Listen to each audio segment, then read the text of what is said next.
Bom dia, minhas amigas e meus amigos, tudo bem com vocês? Comigo está tudo bem, graças a Deus. Melhor agora falando com vocês, não tenho dúvida disso, porque eu amo estar aqui gravando e falando com vocês. E hoje mais feliz ainda, porque eu vou falar como eu saí do interior do Pernambuco, lá do Nordeste, para a melhor capital do Brasil, no sul do Brasil, Paraná. Mas para eu continuar contando essa história para vocês, claro que eu vou pulando, porque para mim contar a minha história é muito longa, teria que gravar uns 10, 20 vídeos. Eu vou lembrar de uma musiquinha. Eu tinha 13 anos, sem uma sandália para calçar, sem comida para comer, sem roupa para vestir, dormindo nos matos, na copa das árvores, sem ter ninguém que me desse a mão, a não ser a família Freires, porque eu ia lá e eles me davam comida. E eu achava muito lindo, porque o povo tinha medo, o maior respeito da família Freires, porque a família Freire era um rico, tinha gado, casas boas, tinha de tudo, né? Tinha tudo que era bom. E eu ia lá, ficava lá escondidinha, e eles me viam e levavam comida para mim. Eu devo tudo para essa família. Então eu vou lembrar de uma musiquinha que Luiz Gonzaga cantava, porque nessa época o Paraná estava pegando fogo. A musiquinha dizia assim: José Paraíba, seu Zé das crianças foi para o Paraná cheio de esperança. Aí ele contava que José levou a mulher, 6 filhos, e lá José conseguiu muita coisa, apesar que perdeu com fogo. E eu falava, eu quero ir para o Paraná, que eu vou enricar no Paraná também. Se José Paraíba ele saiu da Paraíba com 6 filhos e enricou, eu vou também. Eu não queria vir para São Paulo, porque eu via todo mundo que ia para São Paulo e chegavam e voltavam, eles chegavam só com roupas de gazimira.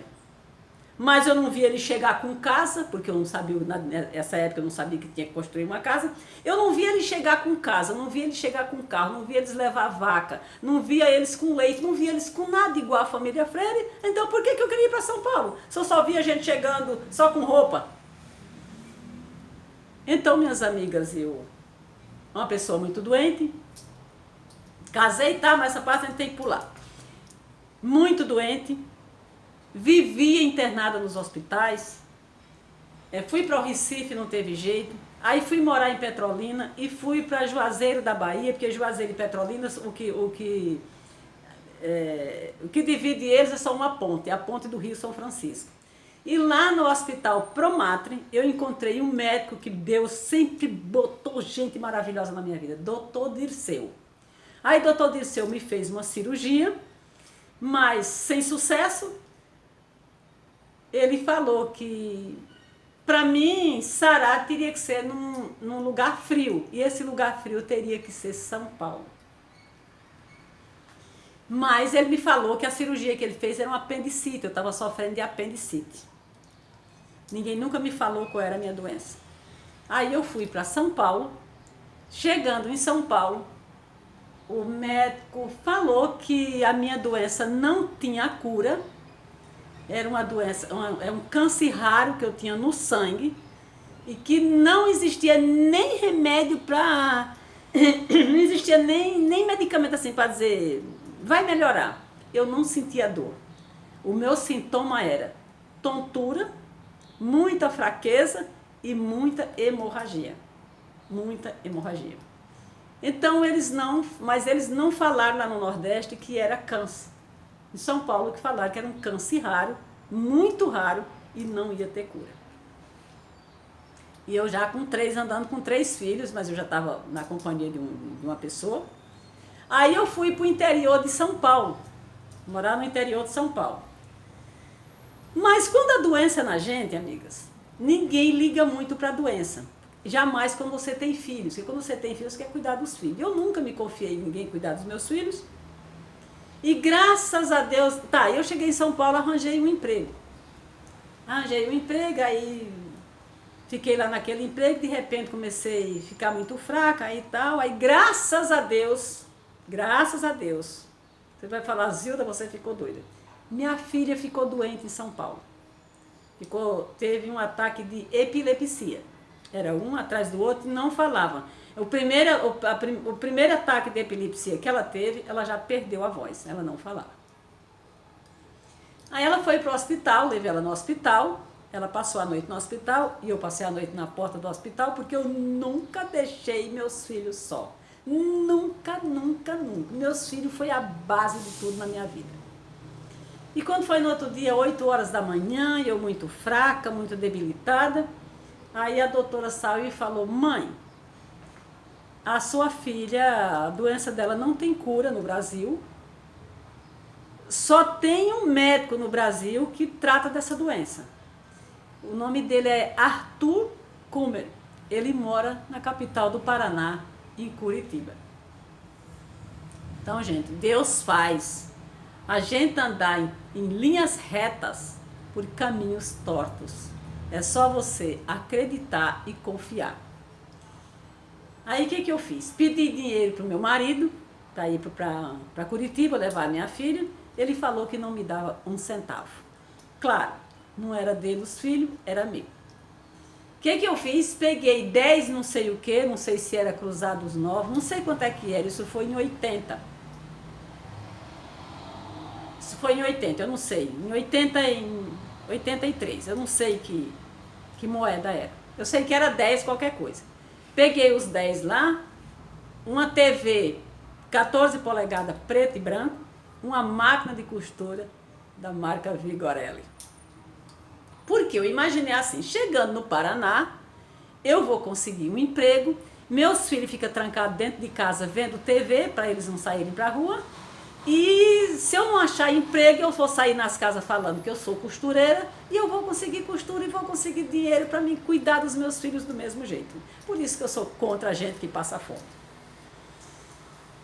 Fui para Curitiba, levei a minha filha para o Hospital Pequeno Príncipe, para o Dr. Arthur Kummer atender. Chegando no hospital, quando eles estavam atendendo a minha filha, eu passei muito mal no hospital, já estava debilitada, de fome. Eu cheguei na rodoviária, aí eu deixei a máquina e a televisão no guarda-volume, porque eu não tinha para onde levar, claro que eu estava acabando de chegar.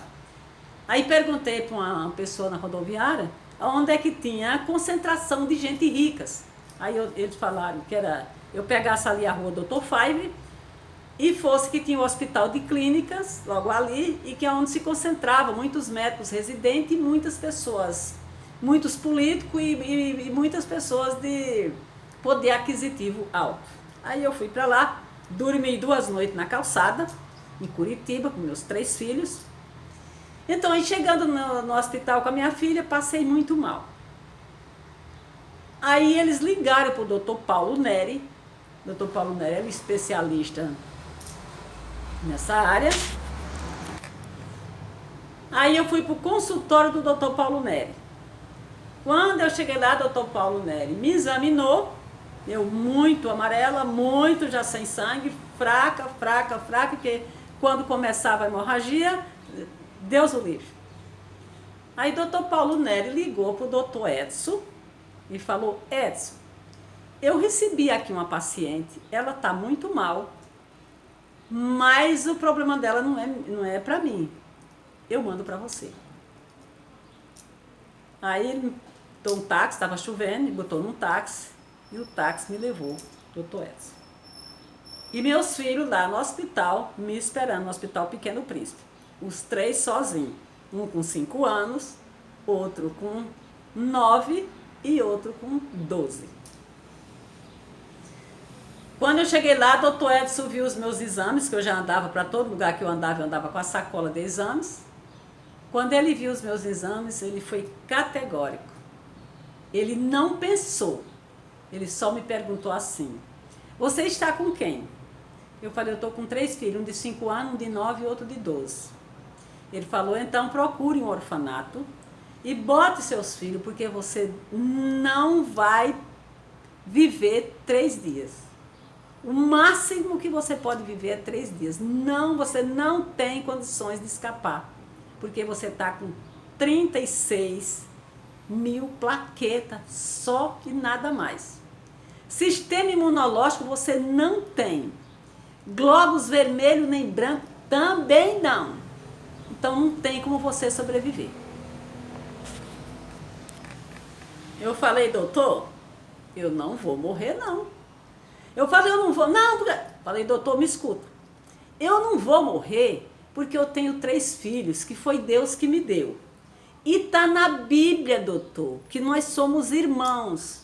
Se eu sou irmã dos meus filhos, que nós somos todos filhos de Deus, Deus me escolheu para eu cuidar dos filhos dele. E se ele escolheu para eu cuidar, o senhor acha que que Jesus vai me tirar, vai me matar, vai deixar meus filhos sofrendo aqui no sul, doutor? Você tá doido? Aí já me botaram na maca, porque eu já muito fraca, né? E com hemorragia eu tinha que estar deitada numa maca. Não vou deitar em nada, não. Ele falou, só tem um médico aqui que poderia me dar o veredito desse exame, mas ele já está aposentado há 3 anos e ele trabalha hoje na equipe do filho dele, o filho dele que faz os exames que ele fazia. Mas para mim ter certeza 100% teria que ser ele, mas não tem jeito. Falei, tem, ele está vivo? Tá, então vou atrás dele. Não, mas não vai porque ele está aposentado. Aí tinha uma amiga comigo, eu fui para a clínica do filho dele. Quando cheguei lá, contei a história para a secretária. Eu estou pulando, gente, porque senão o vídeo fica muito longo. Contei a história para a secretária e o médico mandou ir para o hospital, me internar, e no outro dia de manhã, às 6 horas, ele ia me atender. Aí eu peguei meus filhos, levei para casa dessa moça que estava comigo, me acompanhando, e fiquei internada esperando o médico chegar no outro dia. Mas até então não sabia ainda o que era o quê. Aí o médico chegou, me fez os exames, mesmo ele aposentado, né? Meu Deus, é muito barulho, gente. Ah, e tenha paciência, que eu vou falar nas 3 que eu vou colocar. 2 no topo e 1 na comunidade. Aí o médico fez os exames e falou, o câncer dela é raro, não existe medicamento nem aqui, nem em nenhum lugar do mundo, não tem cura. Mas também eu não posso dizer que ela vai morrer em 3 dias. Porque ela pode recuperar essas plaquetas e em 3 dias ela não vai morrer. Eu falei, não vou não, porque Deus disse que eu não vou morrer. Aí minha filha se tratou em Curitiba, foi só 6 meses de tratamento, ela ficou curada. E eu voltei a trabalhar, mas continuei fazendo o tratamento de 3 em 3 meses, por causa que o geneticista era especializado só nessa doença. E eu fiquei fazendo tratamento de 3 em 3 meses em Curitiba. Mas aí já fiquei morando em Curitiba, né? Não voltei mais para São Paulo. Fiquei com os meus filhos e o marido ficou lá em São Paulo. E eu morando em Curitiba. Aí novamente fiquei doente em 97, comecei com problema no joelho, tive problema de síndrome do desfiladeiro torácico e doenças, e ninguém sabia do meu problema de saúde, só quem sabia era os meus médicos e Deus, nem meus filhos sabiam, ninguém sabia, porque se você tem um problema de saúde e você começa a contar Deus e o mundo, aí você não vai sarar nunca, você não vai sarar nunca. Eu já trabalhava num órgão público, federal, lá no Curitiba, no Paraná, e começaram a sessão de junta médica. Era a junta médica do Tribunal de Trabalho, era a junta médica do Tribunal Federal, era a junta médica do Tribunal Eleitoral, era a junta médica da Universidade Federal, porque você precisa ter certeza, os médicos têm que ter certeza, todos os médicos têm que falar tudo igualzinho à doença. Aí me mandaram para um médico que que acompanha acho que é a Marinha, sei que é Dr. Oswaldo. E lá ele cravou o veredito, o cérebro dela vai degenerar. Eu já andava de muleta, já não falava direito, aí eu estava com síndrome de pânico, depressão, bipolar e degeneração mental. Como eu trabalhava nesse órgão, eu tinha que andar elegante, né, para ir trabalhar, Minha filha foi lá no doutor Oswaldo comigo e perguntou assim: doutor Oswaldo, minha mãe vai morrer assim? Minha mãe não tem cura? Aí ele falou: cura não tem, que o cérebro dela vai degenerando cada vez mais. Se você tiver dinheiro, leve ela para morar numa mata bem fechada para ela respirar oxigênio do verde, das árvores. Ou então leva para uma praia onde ela possa respirar oxigênio da água marinha, mas você tem que morar na praia. Aí a gente veio para Balneário Camboriú, morar na Avenida Atlântica, de frente com a Ilha das Cabras, que a Ilha das Cabras aqui é dentro do mar. A gente ficou morando ali, e eu fazendo o tratamento, e quando o médico falou que o meu cérebro ia degenerar, eu estava junto, falei: meu cérebro vai degenerar não. Não vai, porque meus filhos, tem 2 que é solteiro, e Deus não vai me levar, não vai me matar enquanto os meus filhos estiverem solteiros. Deus não vai deixar os filhos dele sofrendo, porque eu tenho que cuidar dos meus filhos. Mas eu pensei, só pensei, não falei para o médico como eu falei para o doutor Edson, o primeiro médico. Aí vim aqui para Balneário Camboriú e ficava fazendo tratamento em Curitiba. Quando foi em 2012, Deus é maravilhoso mais uma vez. Deus foi bom para mim que eu fiquei doente a primeira vez. Deus foi bom para mim que minha filha ficou doente. Deus foi bom para mim quando o meu cérebro começou a degenerar. Deus foi maravilhoso em todos os momentos. Minha filha abriu essa loja para que eu não ficasse sozinha, porque o conselho que o doutor Oswaldo deu foi que ninguém ficasse me bajulando, que eu não podia morar com ninguém, porque a pessoa que é bipolar é difícil morar com alguém. Então eu andava de moleta, me equilibrando na moleta, não falava direito, não segurava saliva na boca, mas eu falava: não, eu vou sarar, eu vou sarar. Então todo mundo que trabalhava comigo na loja, eles tinham o telefone para saber o hospital que eu ia, o táxi que me levava, quem era o meu médico em Curitiba. E eu amanheci um belo domingo aqui passando mal. A Igreja Universal é aqui na frente da minha casa. E minha funcionária é obreira da Universal, até hoje. Eu amanheci passando mal, troquei de roupa, peguei 650, botei no bolso, que os 650 para pagar o táxi que me levava para Curitiba, porque eu estou a 300 quilômetros de Curitiba. Tomava 9 comprimidos por dia, 9. O comprimido que eu pagava, tinha um que ele custava R$2.238 custava um comprimido, custava uma caixa de comprimido com 28 comprimidos. Eu tomava 9 por dia. Isso tinha que tomar a vida inteira. Aí eu falei: Deus, pega na minha mão e me leva até a Universal, para eu pedir para a Alda chamar um táxi para me mandar para o hospital e avisar para os meus filhos que eu estou doente, que eu piorei. Aí saí aqui, atravessei a rua devagarinho, pedindo a Deus para o carro não me pegar. Cheguei na Igreja Universal, quando eu entrei, a Alda veio e falou: a senhora está passando mal? Eu falei: estou passando muito mal, estou com começo de hemorragia, preciso ir para Curitiba. Aí ela falou: espera, falta 10 minutos para acabar o culto. Aí eu chamo o táxi para a senhora. E eu fiquei ali naquela Igreja Universal, morrendo de raiva, indignada naquele culto. Deus, estou falando para vocês, porque era o que eu estava pensando e Deus estava vendo. E Deus sabe que eu estou falando a verdade. Aí terminou o culto, o pastor falou assim: irmãos, o culto está atrasado 10 minutos, mas eu ainda vou colocar uma mensagem do bispo Edir Macedo para vocês. Uma mensagem da boca de Deus, foi assim que ele falou. Aí Edir Macedo apareceu com um jaleque branco, debochado. Se eu viver 104 anos ou 110, como a minha família vive, e morre com a cabeça melhor do que a minha agora, eu quero lembrar de Edir Macedo com todo carinho. E não perdi a esperança de dar um abraço em Edir Macedo, gente. Não, sabe, não tenho ídolo, não tenho ninguém. Foi só por a frase que ele falou. Foi a frase que Edir Macedo falou que eu entendi. Ele falou, era 12 de junho de 2014. um domingo. Ele falou, mais uma fogueira santa, 2 por ano.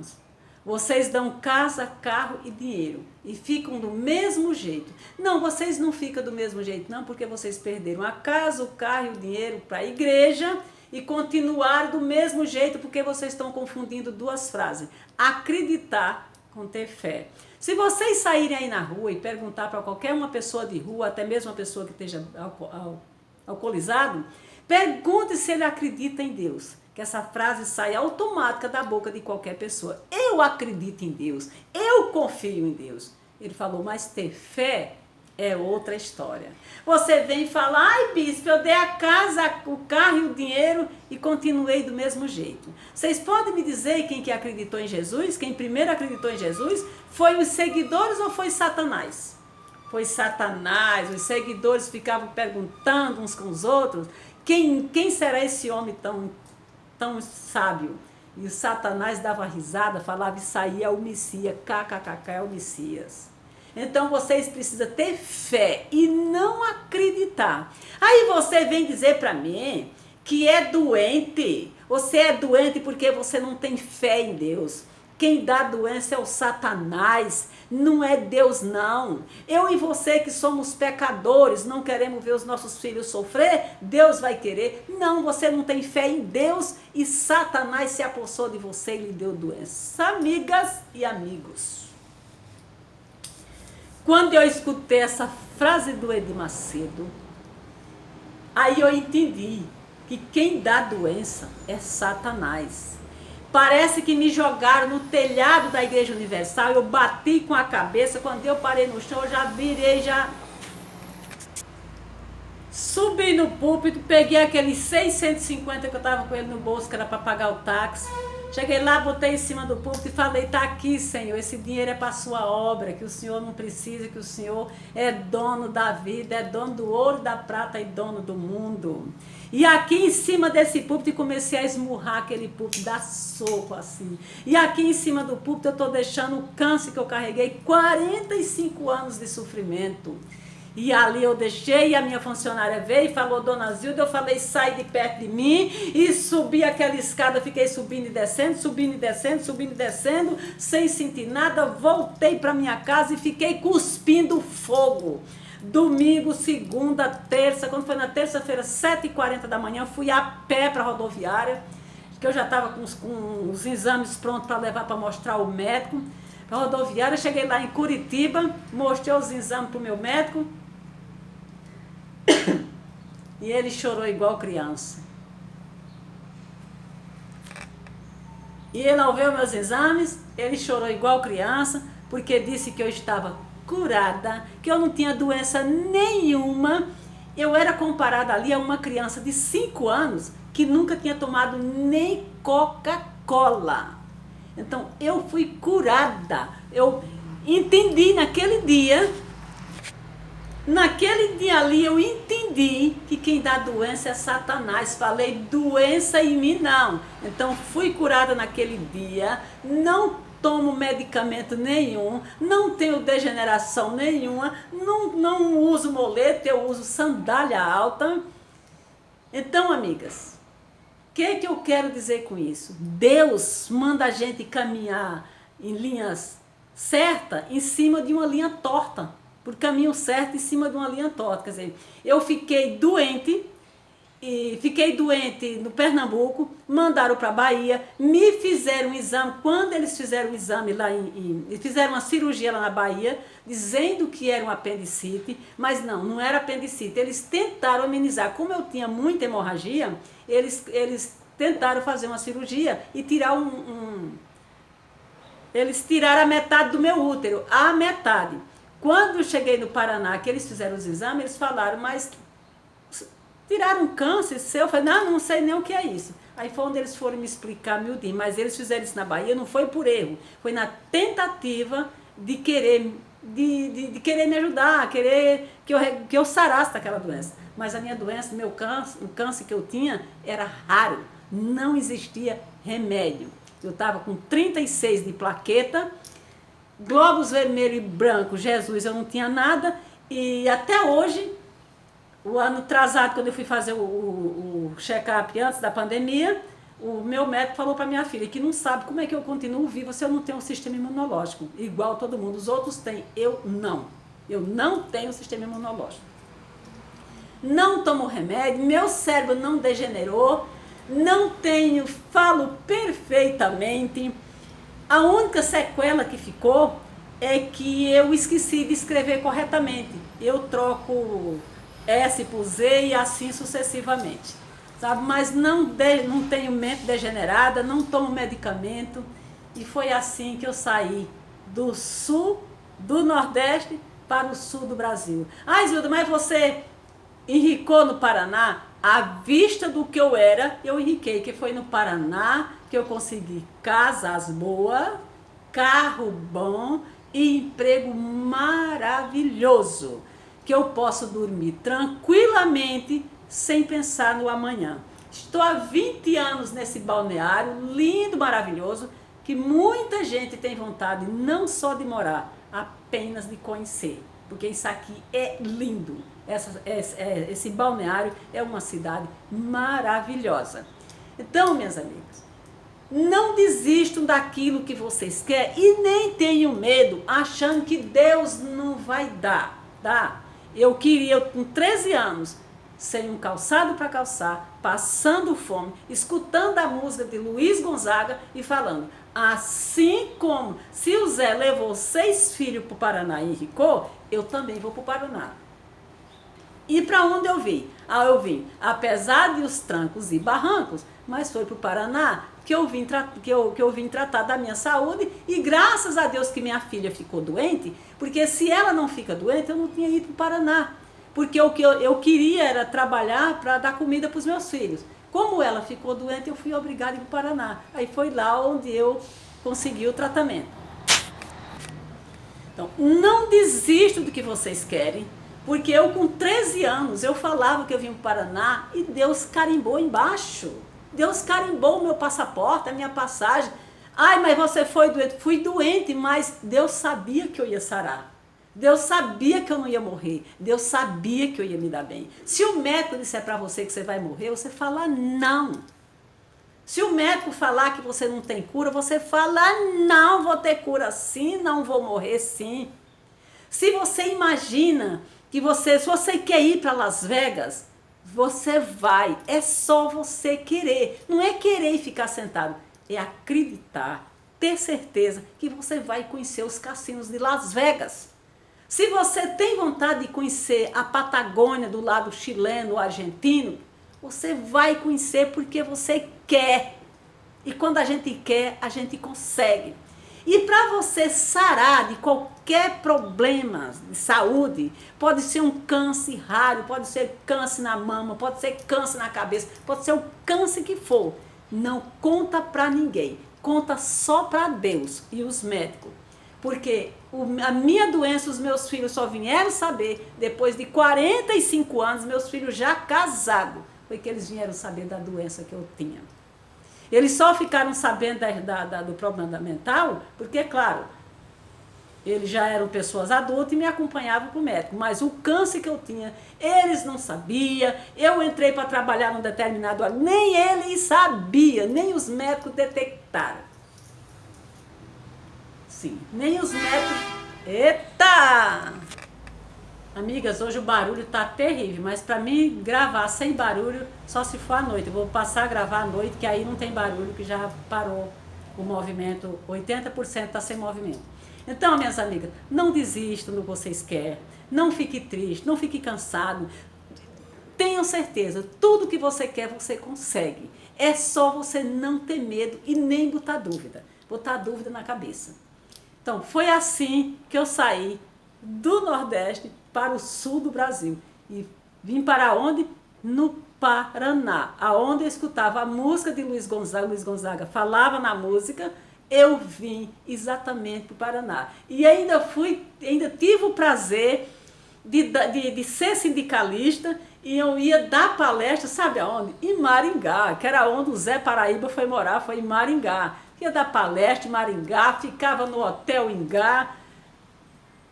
Assistia a palestra, sabe de quem, gente? Saí do Nordeste para ser palestrante como sindicalista, outras vezes ia no Maringá assistir palestra do Dr. Laí Ribeiro. Gente, aquela menina com fome que não tinha uma sandália para calçar, que tinha de companhia um cachorro. Mas estava escrito nas estrelas, dado por Deus. Quando eu nasci, Deus falou, o teu roteiro vai ser esse. Fome no Nordeste, doença na Bahia, em São Paulo, vai para o Paraná, lá você vai ser curada, abençoada, maravilhada, você vai ter tudo na sua vida. Hoje, minhas amigas, eu não sou rica, mas não durmo pensando no amanhã. Não durmo pensando como vou comprar isso, nem comprar aquilo, nem pagar isso e nem pagar aquilo. Rica eu não sou, mas não durmo preocupado com dinheiro. Graças a Deus, em nome de nosso Senhor Jesus Cristo. Não tenho ídolo, mas tenho a maior vontade de abraçar Edir Macedo e falar obrigada, Edir Macedo. Você botar na minha cabeça que doença é coisa, foi o Satanás que deu. E Satanás na minha vida, nem na vida dos meus filhos, ele não manda. Os filhos são responsabilidade minha. Os filhos são de Deus e eu crio porque Deus me autorizou. Vai, Zilda, essa responsabilidade é tua. Eu vou te dar meus filhos para tu criar, porque nós somos irmãos. Os meus filhos são filhos de Deus. Eu só sou responsável por eles. Um beijo no coração de vocês. Espero que vocês tenham gostado. E ajude aos meus amigos que eu vou deixar na comunidade, no topo. Ajuda eles, que eles merecem. Vamos se ajudar, gente. Vamos se ajudar, que assim nós vamos conhecer cassino fora do Brasil, vamos para Las Vegas, vamos conhecer os cassinos da Argentina, vamos para Argentina, Chile, estou olhando aqui para não mentir, Argentina, Chile, Las Vegas.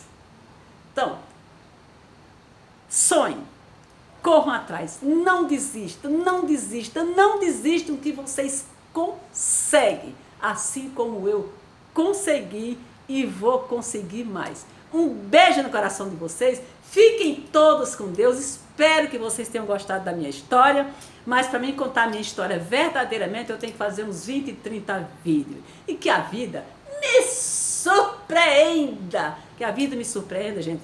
Façam Ho'oponopono todos os dias, que vocês vão ficar melhores ainda.